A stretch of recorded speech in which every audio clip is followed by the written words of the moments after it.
Hello guys, आप सभी का स्वागत है आपके ही अपने channel B R Uday classes पे। और आज के इस वीडियो में हम लोग करने वाले हैं फिजिक्स के चैप्टर 1 को, जिसका नाम है प्रकाश का परावर्तन। ओके, इसका हमने एक पार्ट ऑलरेडी कर रखा है और ये इसका सेकेंड पार्ट होने वाला है। पहले पार्ट में हमने क्या देख रखा था, तो पहले पार्ट में हमने किरण पुंज वगैरह को देख रखा था और हमने समांतर किरण पुंज का डेफिनेशन भी लास्टली देख लिया था। तो आज के इस वीडियो में हम लोग इससे आगे करने वाले हैं इस चैप्टर में। अगर आपने पार्ट 1 को नहीं देखा है तो आप लोग जाकर के देख लीजिए, तभी जा करके क्या होगा तो आज की इस वीडियो आप लोग को समझ में आएगा।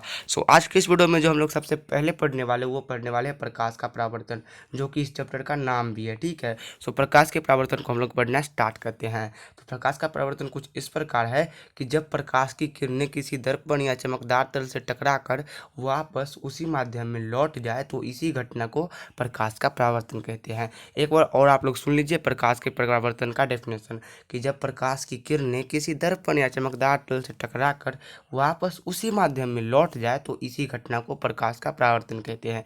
अगर आप लोग को इसको समझना है तो इसे हम लोग इस पिक्चर के माध्यम से अच्छे से समझ सकते हैं। आइए हम लोग देखते हैं और समझते हैं। तो डेफिनेशन क्या था कि जब प्रकाश की किरणें किसी दर्पण से टकराकर वापस उसी माध्यम में लौट जाए तो इसी घटना को प्रकाश का परावर्तन कहते हैं।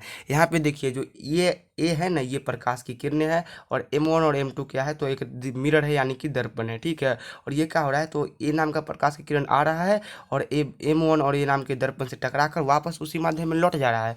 ये जो घटना है, इसी घटना को हम लोग क्या कहते हैं, तो प्रकाश का परावर्तन कहते हैं। फिर से आप लोग समझिए, M1 और M2 क्या है, एक दर्पण है। ठीक है, उस पर क्या हो रहा है, तो ए नाम का प्रकाश आ रहा है और आकर के टकरा करके वापस उसी माध्यम में लौट जा रहा है। अब ये माध्यम क्या है, तो देखिए माध्यम यहाँ पे दो है। एक क्या है, तो दर्पण के इस साइड जो हुआ, इस साइड ये एक माध्यम है और एक दर्पण के इस साइड वाला माध्यम है। तो प्रकाश क्या हो रहा है, तो एक माध्यम से आ रहा है, मतलब इस साइड वाले माध्यम से आ रहा है और टकरा कर वापस फिर से इसी वाले माध्यम में जा रहा है। ऐसा तो है नहीं कि इस माध्यम से आ रहा है और टकरा के इधर ऐसे जा रहा है, ऐसा नहीं जा रहा।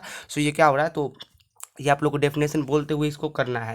सबसे पहले क्या करना है कि जब प्रकाश की किरणें किसी दर्पण से टकरा कर वापस उसी माध्यम में लौट जाए तो इसी घटना को प्रकाश का परावर्तन कहते हैं। ओके, तो होप कि आप लोग इससे समझ गए होंगे। अब जो हमें इस चैप्टर में आगे पढ़ना है वो पढ़ना है इसके बहुत सारे मतलब कि छोटे छोटे जो पॉइंट होते हैं उसके बारे में। जो अपना सबसे पहला पॉइंट है वो है परावर्तक सतह, यानी कि परावर्तक सतह किसे कहते हैं। तो वैसी सतह जो प्रकाश की किरणों को परावर्तित करते हैं उसे परावर्तक सतह कहते हैं, या फिर आप लोग इसे दर्पण भी कह सकते हो।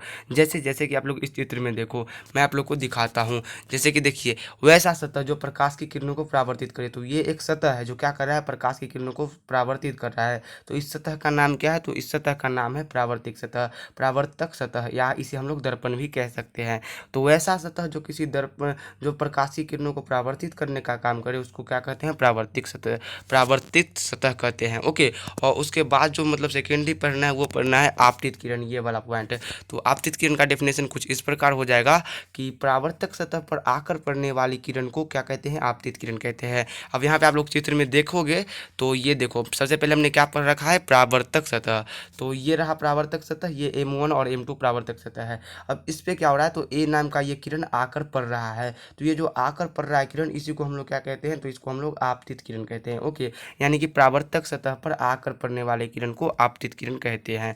ओके, और उसके बाद जो हमें अगला पॉइंट पढ़ना है वो पढ़ना है, अब इसको छोटा करना पड़ेगा, आपतन बिंदु। आपतन बिंदु क्या कहते हैं, तो सबसे पहले हम लोग इसका डेफिनेशन पढ़ लेते हैं। तो डेफिनेशन क्या होगा, तो आपतित किरण परावर्तक सतह की जिस बिंदु पर आकर पड़ती है उसे उसे ही आपतन बिंदु कहते हैं। यहाँ पे ये गलत लिखा गया है, तो देखिए मैं आप लोग को समझाता हूँ। ये जो देखिए, ये सबसे पहले ये है आपतित किरण, ये आपतित किरण है, आकर पड़ने वाली किरण को आपतित किरण कहते हैं। और ये है परावर्तक सतह। तो ये जो आपतित किरण है ये परावर्तक सतह के जिस बिंदु, यहाँ पे बी बिंदु पे आके पड़ रहा है, यहाँ पे देखिए ये बी बिंदु पे आके पड़ रहा है।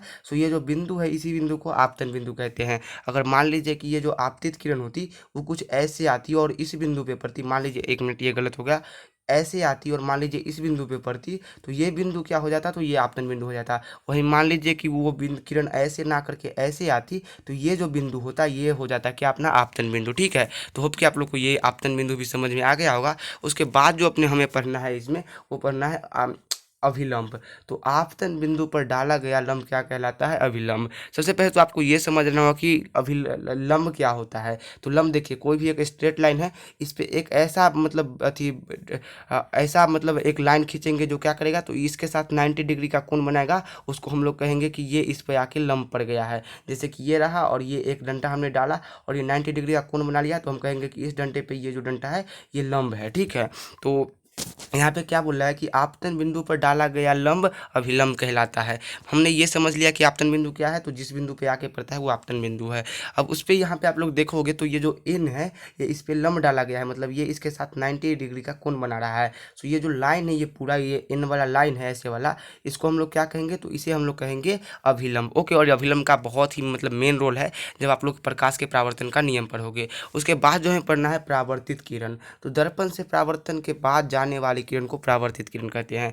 जैसे जैसे कि आप लोग यहाँ पे देख लो, ये है दर्पण और यहाँ पे ये दर्पण है और यहाँ पे परावर्तन हो चुका है, उसके बाद एक ये किरण ऐसे जा रहा है। ठीक है, ऐसे इस मैं आप लोग को दिखाता हूँ, ये जो किरण है ये ऐसे जा रहा है, तो ये जो जाने वाली किरण है इसी को हम लोग परावर्तित किरण कहते हैं। ओके, और उसके बाद जो है पढ़ना है नेक्स्ट पॉइंट, वो क्या है, तो वो है आपतन कोण।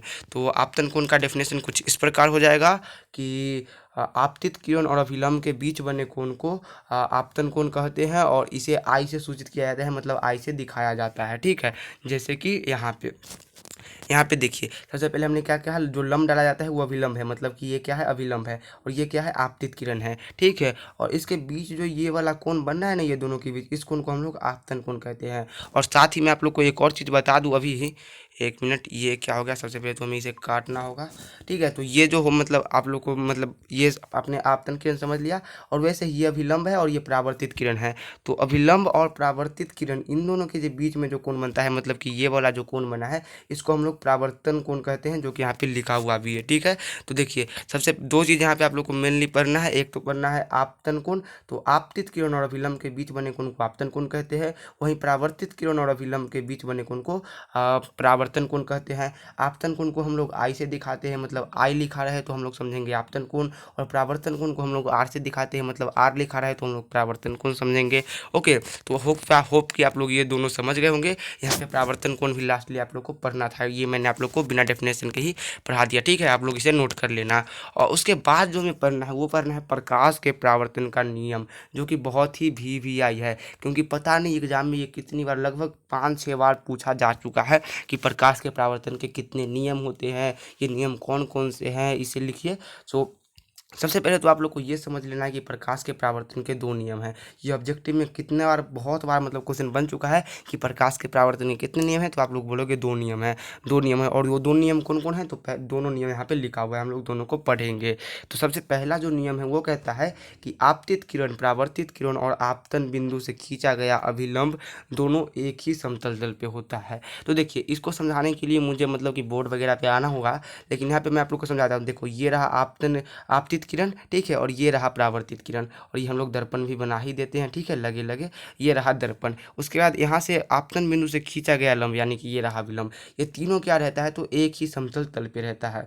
अब ये समतल तल क्या होता है मैं आप लोग को कभी बता दूंगा, आप लोग अभी के लिए ये समझ लो कि ये एक ही समतल तल पे होता है। समझने के लिए मैं आप लोग को एक बार और फिर से बताता हूँ। देखो, ये रहा मतलब मिरर यानी कि दर्पण, और ये रहा आपतित किरण। ठीक है, और उसके बाद ये रहा परावर्तित किरण, और यहाँ से डाला गया लंब यानी कि अभिलंब, ये तीनों क्या है, तो तीनों एक ही समतल तल पे होता है। ठीक है, और उसके बाद जो सेकेंडरी अपना है इसका प्रकाश के परावर्तन का नियम, वो कहता है आपतन कोण यानी कि कोण आई, परावर्तन कोण यानी कि कोण आर के बराबर होता है। इसका मतलब ये मैं आप लोग को सीधे समझाता हूँ। ये हमने बना दिया दर्पण, ये बना दिया ये अब बना दिया आपतित कोण, और ये बना दिया परावर्तित किरण। ठीक है, उसके बाद हमने अभिलंब बना दिया। तो यहाँ पे जो ये कोण बनता है, ये कोण आपतन कोण और आपतित किरण और अभिलंब के बीच बने कोण को हम लोग क्या कहते हैं, तो इसे हम लोग कहते हैं आपतन कोण। वही परावर्तित किरण और अभिलंब के बीच बने कोण को हम लोग परावर्तन कोण कहते हैं। तो इससे मतलब आप लोग को ये समझ लेना है कि ये जो दोनों होता है, मतलब ये जो कोण है और ये जो कोण है, ये आपस में बराबर होते हैं। इसका मतलब क्या हुआ कि अगर मान लीजिए ये वाला कोण 45 डिग्री का बना, तो ये वाला कोण भी 45 डिग्री का बना, और अगर वही ये वाला कोण 60 डिग्री का बना, तो ये कोण भी 60 डिग्री का बनेगा। ठीक है, मतलब कि ये और ये दोनों कोण आपस में बराबर होते हैं, ठीक है, इक्वल होते हैं।